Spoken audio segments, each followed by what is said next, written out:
This is Hidden Killers Week in Review. A look back at the most prolific stories of the week. This is the Hidden Killers podcast with Tony Brueski. Featuring retired FBI Special Agent Jennifer Coffindaffer.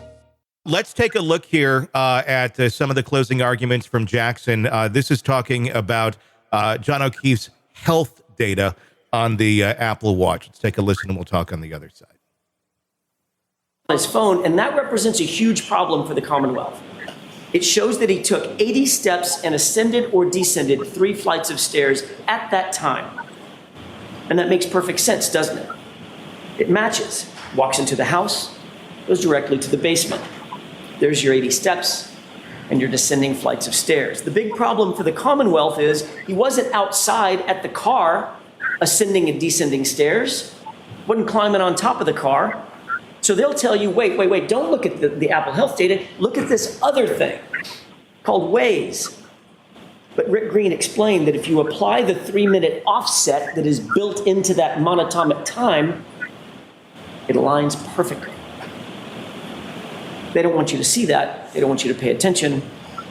They want you to look the other way.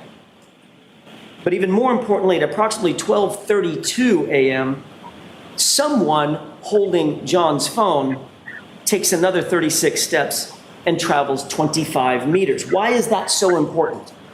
Because by 12:32 a.m., Karen Reed was gone. She had already left the location. She left at 12:30. Trooper Garino told you that Karen Reed's phone connected to John's Wi-Fi at what time? 12:36. It is undisputed in this case that it's a 6-minute drive on a good day from 34 Fairview over to One Meadows. She was gone by 12:30, and John's phone was taking 36 steps and logging 25 meters at 12:32 after she'd left. So don't be fooled. John walked into that house, after which Karen drove away, and the scientific data all prove it. Still going hard on this, he went into the house theory. I know I have my ideas of how this could have happened without him being in the house, but what are your thoughts on that? He didn't go in the house. Every single witness said he didn't go into the house, and I don't believe they're all lying. Mark Twain said, if 2 people need to keep a secret, they can definitely do it if one is dead. You're asking all of these individuals all this time to just continue with this conspiracy, this lie. Secondarily, his GPS data from his phone is so much more of a precise indicator than the health data. You can take your Apple Health Data watch and be in your car and ascend and descend hills. And if anybody listening has been to Canton, there's all these little hills going to his place, and you descend and you ascend. And that's what I believe that health data recorded. In terms of his expert green was turned upside down by the prosecution because he got so confused about the 227 timeframe.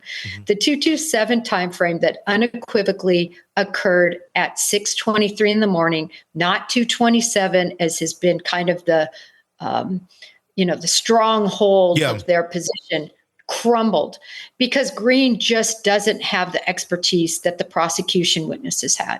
Sure. And I was talking about this the other day with some guests. There's a big difference between what you get on your Apple phone in terms of health data versus a watch. And I believe this data did come from a phone, correct? So I thought, there's 2 different data points. One is from his actual cellular phone data from the phone that was found underneath him, which I believe he stuck in his pocket because I think he had 2 glasses in his hand. Sure. So in any event, there's that phone data, and then there's the watch data, which I thought it was from the watch. Yeah. That's how I recall it. There's a huge difference, it seems, between the 2. I mean, just from my own life experience in terms of how accurate it can be. The phone, not as accurate as the watch. And this is always connected to you, seems to have a little bit more. The phone itself, I've had it say, up and down stairs when I know I'm not going up and down stairs quite frequently.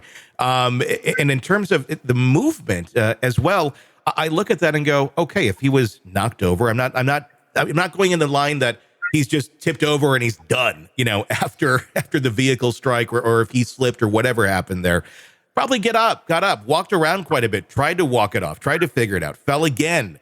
There seems to be a lot of logical explanations here for this that point in that direction more so than he actually went into the house.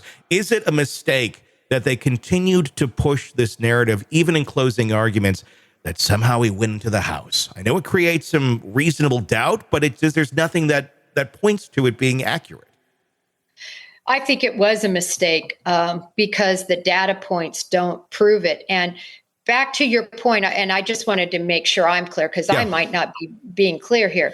There's the cellular device and then there's the health data application. Mm-hmm. And what I'm saying is the application is inaccurate when it's compared to the movement of a cellular phone. Sure. I think we're on the same page there, but I wanted to make sure that, that was clear. I think it was a mistake for them to keep pushing that, but they had to for this third-party culprit narrative to work. I think it fell flat. Want to listen ad-free? Want advanced access to all of our interviews before anyone else? Become a True Crime Today Premium Plus subscriber on Apple Podcasts. You get every episode commercial-free. So you can binge on true crime until you can binge no more. Search True Crime Today Premium Plus on Apple Podcasts now, or go to our podcast page and sign up now. More of the Hidden Killers podcast next.